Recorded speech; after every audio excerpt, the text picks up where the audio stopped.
I want to bring up my co-host, a guy who's been doing basketball with me here for the last month here on 100 Yards for Ball. I call him the most talented coach in all of college basketball. The next big thing, Mr. Bryan Spencer from Carver College. How you doing, Coach Spencer? Doing great, man. How you? Are you ready, man? I'm excited, man. Man, I'm like a kid in the candy store today, Doc. Yes, sir. You better believe it. This right here. I'm a kid in the candy store, baby. It's royalty here, man. Yes, sir. If you like the video today, please. Ain't no doubt about it. We are 100 Yards Football. Let me introduce you to our guest. He was a gentleman that's one of the best point guards to ever come out of New York City. He went on to Georgia Tech and played 2 fabulous years and then went on to the NBA. I can remember when I first heard, when I first heard about him in 1988, when he was playing, when he was in high school, his senior year, when he was playing in the Beach Ball Classic in Myrtle Beach, South Carolina, and his team, Archbishop Malloy, beat Macomb Whitney out of Toledo 88-69. And there was a gentleman that was playing for Macomb Whitney named Jimmy Jackson that was doing all that mouthing. And when we sat down in the 901, hold up, son. And all of a sudden, I saw this left-hand kid. And boy, did he quiet the crowd. And his team beat Macomb Whitney 88-69. So it's royalty today. And he led one of the best college basketball teams in one season. The name of that team was Georgia Tech and Lethal Weapon 3. Let me introduce him. My man, Mr. Kenny Anderson. How you doing? I'm doing great, man. I'm doing great. Thanks for having me on. Yes, sir. Yes, sir. Well, before I get started, before I turn it over to Coach Spencer, what I want to know, you went to a very talented high school, Archbishop Malloy, right? They had already put out 2 great players in Kevin Joyce and my man Bryan Winters went to South Carolina. Man, how was the career following them 2 guys when you started your career young? Oh, it was great. And then you didn't put Kenny Smith in there. Kenny Smith, right. Bryan went to. They was awesome. But I went to Malloy due to the fact that Kenny Smith went there, and my mentor Vincent Smith was coaching at the school. So it was great, man. It was a great me going to Malloy was awesome. Thank you. It was awesome. Yes. When you look at the point guards that came out of Kenny, man, they watch over the bench, they do, and they look like a good size. Go ahead, Coach. Jimmy had a strong feeling that Hall. Say it again, Vince. I think I interrupted you. Oh, okay. Well, I'm sorry. Well, okay. Kenny, listen, man. Illinois, Indiana, Wisconsin. You look down at this map, you can see all of those little spots are burial spots where he's got some. All those. Kenny, we have some difficulties, man. But listen, yes, sir. Can you hear me? Yes, I can hear you. You can hear me? Yes. Yeah, Kenny, man. You know, I'm a huge fan, man. I'm from Syracuse, man. My father coached at Syracuse. Oh, okay. And the first thing I got to ask you, man, is how Boeheim let you get away, man? Yeah, that's the thing. I was going to go to Syracuse, but I chose Georgia Tech. It was either Syracuse or Georgia Tech, and chose Georgia Tech. But they had Pearl Washington, who knew the whole New York knew Pearl Washington, who he was, and I was a big fan of his. And I wanted to go to Syracuse, but my mother wanted to go to Georgia Tech, so I chose Georgia Tech. Though it was the best thing for me. Okay. Right. So let me ask you, man, because you brought up Pearl, and I was definitely going to bring up Pearl. My favorite guard, man, out of Syracuse, boys and girls high. Yeah. Did you ever play against him, like on the playgrounds or whatever in New York? No, I never played against Pearl, man. I wouldn't want to. I wouldn't want to play against Pearl, but he was awesome, man. The 4-point guards, the 4.5 point guards that I looked up to was Kenny Smith, Pearl Washington, Rod Strickland, and Mark Jackson. They was just awesome, man. They was awesome. I said, "You're a crazy killer," and I started calling him everything. Okay. Right. You played in the ACC, and what I'm looking at is what was it like night in and night out, your 2 years down there with Georgia Tech when you was playing against the likes, you was playing against King Rice, John Crotty, Rodney Monroe, Bobby Hurley, man, that was some serious competition. What was that like, man, night in and night out? Oh no, it was great. You paid to see that. All the fans paid to see that, and it was awesome. And it got me better for what I was, going to, playing the NBA one day. That's what type of competition you dream about. And those guys was all awesome, and I played against them, and I did pretty well against them. It was awesome. Now I'm gonna take you back, man. Now the favorite game I like. Because you played in my home state. I'm from Memphis, Tennessee, the 901. I don't mean to throw no things out there. Keith Lee. I wouldn't throw that tidbit out there, and Derrick Rose. No disrespect. But I remember you, March the 17th, 1990. You led the Georgia Tech team in the Thompson Bowling Arena. Y'all playing mighty LSU. Yeah. Shaquille O'Neal, a freshman. Stanley Roberts. Verdell Singleton. But they had a young man that was from Gulfport, Mississippi. I'm going to call him by his name of Chris Jackson. Yeah. And before the game, everybody talking about him, how he going to do his thing. But they didn't mention nothing about the young man out of Queens yourself. And when the game was over, all I know is that you went 10 for 21, 26 points. Yeah. Chris Jackson went 5 of 15, only 13 points. He fouled out. Yeah. And all I know is that y'all ended up winning 94-91, and your legend from that point, everybody in the whole state of Tennessee and college basketball say, ooh-wee, oh my God, this young man, the left-hand man from Georgia Tech, he the real deal. Take us back to the memories of that game now. Oh, that memory, it was big time memory, that game, because we wasn't supposed to win. We wasn't favored to win. They had the two big guys, Stanley Roberts, Shaquille O'Neal, and we didn't know, what we was going to do with Chris Jackson. You know what I mean? Excuse me, his name at the time, his name was Chris Jackson.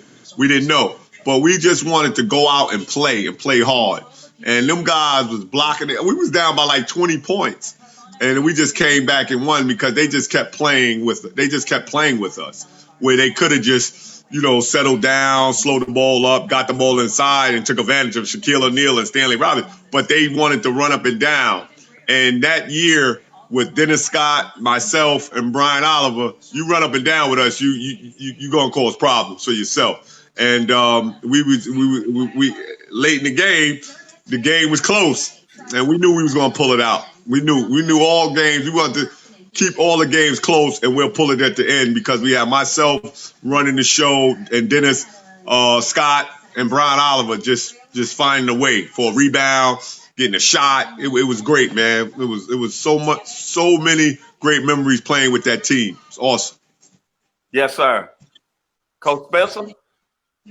Yes, sir. So, fast forwarding from back then, there's an era where, the point guard was considered to be, a facilitator and, guy just set up the offense and got other people's shots.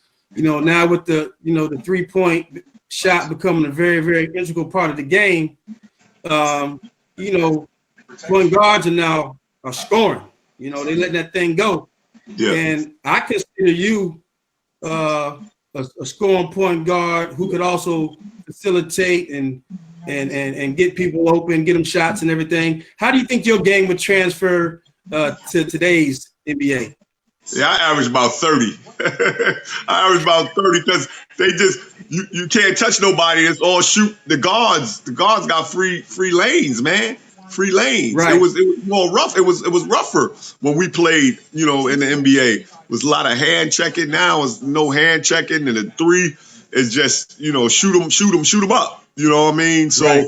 I think I would average more points, but right. And assists, it would be there. But just my ability to penetrate would be crazy. Right. It would be awesome. It would be awesome playing in nowadays game. But you never take nothing from each year when I played and in their year now they're playing. It's just great basketball, right. Period. Right. No doubt. And also when you look at your career, yeah, a lot of people consider you to just be flashy, Yeah. you know, but you know, I thought you was a real cerebral player, man. I remember some of the matchups you played against Duke and you know, and Coach K and them guys and Hurley and them guys. You not only put points on them, man, but you getting 7, 8, 9 assists a game, setting people up. So kind of speak to the cerebral part of your game as well. I learned that, my cerebral part of my game. I learned that, in New York, playing against bigger opponents and things to do, the angles of the basketball court and things of that nature, playing against great guards like Mark Jackson, Rod Strickland, Kenny Smith, at an early age. We come back, we work out, in the city at Columbia. We used to work out. Those 3-point guards, we used to play against each other to get up to feel what we were going to play against. And it was tough. Believe me, it was tough playing against those guys. Who got the edge? Some nights it'd be Rod, some nights it'd be Mark, some nights it'd be Kenny. Kenny Smith now was he was quick in it. He's quick a blur, and can jump and can dunk. He can jump. So it's just different. It's just different point guards you had to deal with night in and night out. You know what I mean? But working out and then seeing those guys, sitting down and watching them guys play. I just had to pick up things, and I picked up things well. Other two guards I didn't talk about was Kenny Patterson was a great point guard. He went to DePaul, and then Boo Harvey went to St. John's. Them other two, them are great New York point guards. That it's just crazy. It was just me. I was getting so much knowledge just growing up in New York, playing against those guys and seeing them guys play. You just can certain days in a park, I just sit and watch them guys play and just pick up things. And that's what I did. And that's how I learned. Mr. Adams, I got another question for you. Looking at today's college game, and I look at the backcourt, and especially this season, I saw so many point guards commit so many turnovers, man. They're throwing the ball over recklessly. And then I think back, I'm going to go back to your career again. I hate to keep going back, but these are great memories about you. I go back to the following week after LSU. When you went up against Michigan State and took your team to the Final Four down there in New Orleans. You was 13 of 23, 31 points. But the key stat line, and I don't know much about basketball, but I know the point guard supposed to be able to protect the basketball. You only had 2 turnovers that game. Where I'm looking at teams from this year, man, you got point guards turn the ball over like, hey, man, at an alarming rate. What is the difference now? Why you seeing so much turnover away from the point guard position back when you played under the controlled substance, especially in big games? I'm coaching now at Fisk University, and I hate that's one thing I hate turnover. If you turn the ball over as a point guard, you don't need to be in the game. You really don't need to be in the game. And that was my when I grew up playing with Vincent Smith. He was my mentor. He said you got to keep the ball. You got to make you shoot a ball. You get a rebound or something. But if you turn the ball over, you can't make nothing happen. So and I get, man, I really, when you said that, I get so picked off over turnovers. It's a killer. You know what I mean? It's a killer in basketball. And if you're a guard, you can't. I used to give myself like 2-3 turnovers a game. A game. If you turn the ball over more than 3 times in a whole game, you don't need to be playing. 4, 5, 6 turnovers. You come on, man. You just careless. You careless. You're just not getting the ball in the right situations. And that's just it pisses me off, man. Let me ask you this, and then I'm gonna turn over to Coach Spencer. Do you rely on more inexperience or the coaching aspect? I don't. No, because I blame the player and the coach or who you recruiting, who you bringing in to run your team. So you gotta look at us too.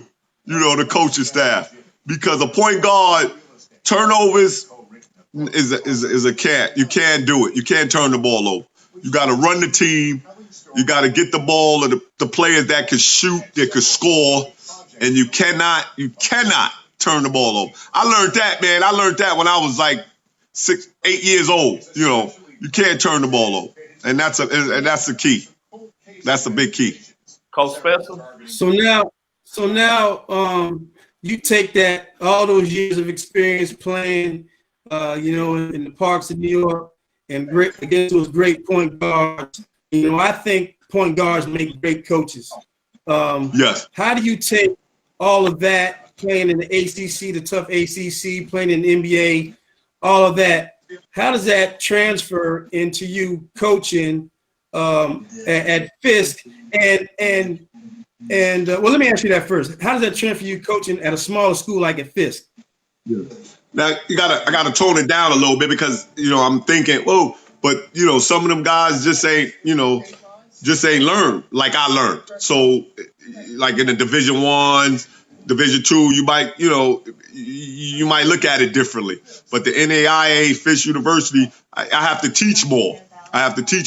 And that's what I'm doing, and it's helping me out, and it's something I love doing. You know, teaching the guys the right way to play the game of basketball. And if I could do that, which I've been doing, with some of I've been there for 18 months, 2 years. So with some of if I get more talent with me, we're gonna go places. We're gonna do good. But right now, we're just in a learning process, and that takes time.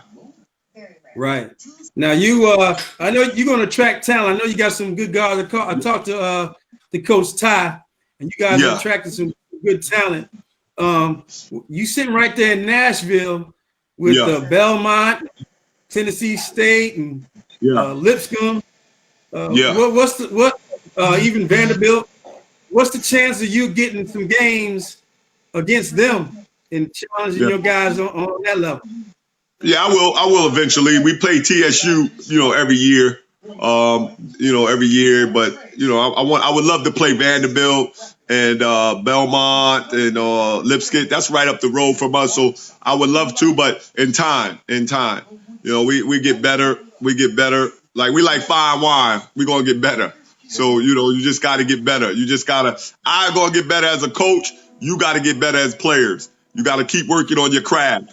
And once we do that, we're going to be fine. And we're working right now. And hopefully next year I'll bring in some more talented players and we'll get better and better each year. And then boom, we're right there. But it takes time though. It takes time. I've only been there for like 2 years and I'm excited. I'm excited about our team next year, but I'm also I'm excited about just being down at Fisk and working towards a good program. And we haven't had that for a long period of time. And that's what I'm working on. And it's great to be here at Fisk. Yes, go ahead. So let me ask you this. Having played at Georgia Tech and all the resources at Georgia Tech, and now you're at Fisk where you don't have the resources like a Georgia Tech would have, you do have a name, and so that's going to help you draw. How do you draw some of the bigger name talent to a school like Fisk? See, the bigger name talent, they're gonna go pro. They want to go pro, but what I'm gonna draw is people that want to come and play basketball for Kenny Anderson, may get a scholarship, a shot overseas, or may get a shot in the NBA. But they're gonna do 4 years here at my university, get a very good education, and be able to fall back, with a good degree, and maybe getting the coaching or playing overseas. And that's the big picture. That's the big picture. And if we could do that, we'll be fine. But I know, what's at stake and what I'll be going for, what players that I have to get, because a lot of the players nowadays are too sprung on making it to the NBA, and if you don't make the NBA, then what? Then what you gonna do? You're gonna keep trying to play basketball? It's a catch-22 situation, so it's tough. Right. Okay, I'm back up on the docket. I guess the big question I want to ask you, Coach Anderson. I guess I call you Coach Anderson. I want to call you greatness. Yeah. But I'm gonna call you Coach Anderson. What does Yeah, it thank you. What does it take for a player at any college level to make it to the NBA? What is the one man aspect that you would say, since you've been there, done that, and did that? Yeah. Well, that's a good question. That's a good question. Yeah, because you can have talent. Talent. You could be successful on the court. You could be scorer in college, Division I. You be NCAA high five in it, dunking, doing it, and still have 2 years in the NBA and be out. So it really, you gotta have the fortitude, of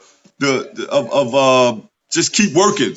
You were working on yourself, working on your talent, working on every aspect of your game, and pray, and pray, because if everything don't go well for you, you just might not make it. It's just life, man. It's life. You could feel that you did everything correct, and you still don't make it, and it takes a hard-nosed type of guy, and then once you make it, you really gotta take care of yourself and understand why you in it, or why are you in the NBA? Why are you in the NBA? And that's the main factor, I believe. Work on your game, work on your craft, like sort of like LeBron James has done. He's a great example of it. Just a guy that's everything he has, the tools and everything, but you just always see him working on his craft to be the best that he could be. And he's just awesome. He's an awesome human being. That's what I see in him, is just an awesome human being. And that's what you got to do. You can't just say, "Oh, I made it," and then that's it, and don't. But you got to just, fulfill every aspect of your life, and that's what LeBron James is doing. Okay, Coach Anderson, I'm gonna put you on the spot, baby, because a lot of people told me from the 901, you right down the road from Memphis, Tennessee, 3 hours away, and they told me today, some of my sisters and cousins told me to ask you 2 questions. Yeah. Who are the top 3 best guards you faced in college?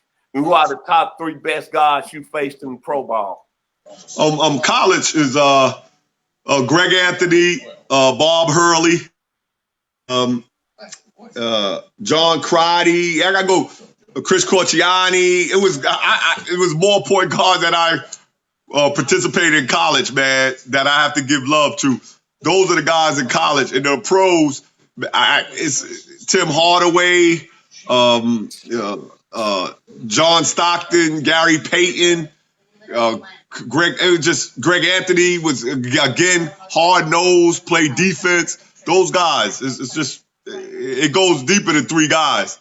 It goes deeper. Penny Hardaway from Memphis. We used to battle it, when he was in Orlando and I was at the New Jersey Nets. Penny Hardaway is a great talent. Great talent. It was awesome. Coach Anderson, can you repeat that again to Coach Spencer? Can you say that one more time? Penny Hardaway was awesome, man. Awesome. You hear that, Coach Spencer? Yeah, he's awesome. I love Penny. 901 in the house. Yeah, 901. Yeah, I know everybody in Memphis love him, and they should, because he's an awesome player. He's an awesome coach at Memphis. Got them rolling well, and I'm trying to get a game with Memphis. So hey, holla back at me. Okay, my final, I guess, question or quote to you today, and then I'm gonna turn over to Coach Spencer. I'll be 60 years old in July, Mr. Anderson. Wow. Yeah. And I'm gonna say this. Through my lifetime, I've seen 4 great basketball players, and I'm talking about on the college level. Yeah. Of course, Lou Alcindor out of Powell Memorial by way of UCLA. I'm talking about. New York. Bill Walton out of UCLA by way of San Diego, California. David Thompson by way of North Carolina State. Alvin Hayes, who played at the University of Houston. And the people from my hometown, the 901, and some of the people I talked to yesterday, we voted you number 5 as the best college players that I've seen all time to play at the college level. And I want to say thank you. God bless, and join us today at 100 Yards of Football. So you made our list, brother. Oh, man. Thank you so much for putting me on that list, because those guys are awesome. All those guys, man. And I give all those guys credit. Everybody. Them are great players. Okay, Coach Spencer, take us home. Yes, sir. Well, hey, I'm like a kid in the candy store, man, because I'm from Syracuse, man. Grew up in Syracuse, and but I graduated high school in ACC country in North Carolina. Yeah. So, man, I was always pulling for the Kenny Andersons and the New York Guards that came down to the ACC to play, man. And some of the matchups that you had against Duke, man, and Bobby Hurley, and like you said, Corciani, man, those some legendary matchups, man. And man, you were great, man. Like you were absolutely great to watch. You represent New York, but what I really am impressed with, man, with just talking to you, man, is your humility. You seem very, very, very humble. And I know going through playing in the NBA and playing in the ACC and those games that you played in, you got people stroking your back all the time. Yeah. Where does this humility come from, man? My high school coach, I get a little emotional. I'm sorry, man. Coach Curran at Archbishop Malloy High School, he passed away about 10 years ago. And Vincent Smith, my mentor, they taught me, how to have all of that in me and just live life. And then I almost had, I got a stroke last year or so, about 16 months ago, I got a stroke. And I just thank God that I'm living, man. I'm living and I'm able to coach the game. I love coaching, and I'm able to, get through to some of them young men that I'm coaching.